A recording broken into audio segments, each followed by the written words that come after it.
आप सभी लोगों ने बड़े बड़े मंच सजते देखे हैं, और उन लोगों को वो लोग क्या कहते हैं?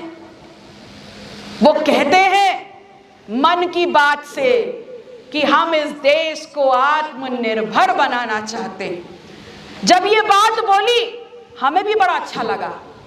हमें लगा कि अरे वाह, क्या सोच है, अपने देश को आत्मनिर्भर बनाना है। मतलब हमारे बाजार आत्मनिर्भर होंगे, मतलब हमारे बैंक आत्मनिर्भर होंगे, मतलब हमारे देश का कर्ज खत्म हो जाएगा, मतलब हमारे खेत आत्मनिर्भर होंगे, हमारी कंपनियां आत्मनिर्भर होंगी, हमारी फैक्ट्रियां आत्मनिर्भर होंगी। लेकिन आप बताइए कितने आत्मनिर्भर हो गए हम? आज किसी भी बाजार में चले जाइए तो मंचों से बोला जाता है वोकल फॉर लोकल, मतलब जो आपका क्षेत्रीय प्रोडक्ट है उसका इस्तेमाल करो, विदेशी को, चीनी को टाटा बाय बाय करो। कहा जाता है कि नहीं कहा जाता है?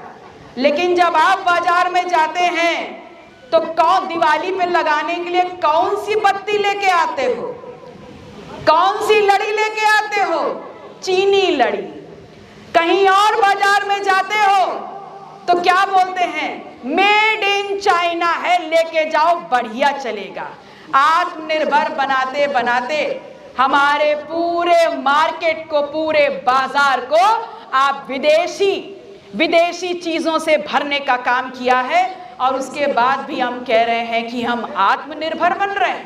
मैं बताती हूं, ये बाजारों का जब हमने सीन देखा, जब फैक्ट्रियों की हमने दशा देखी, जब स्कूलों की हमने दशा देखी, जब यूनिवर्सिटी की हमने दशा देखी, तब समझ में आया कि कितना मूर्ख है इस देश का आदमी, जिसको समझ में ही नहीं आया कि भारतीय जनता पार्टी कैसे इस देश को आत्मनिर्भर बनाना चाह रही थी।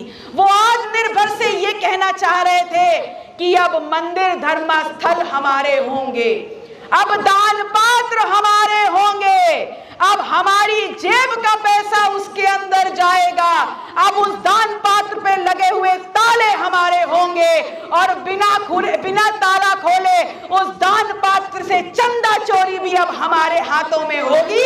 इस बात की आत्मनिर्भरता की बात कर रहे थे। उन्होंने इस बात को समझाने का काम कर दिया कि अब इस देश को लूटने के लिए अंग्रेजों और मुगल की जरूरत नहीं है, हमारे और आपके बीच लोग बहुत काफी हैं।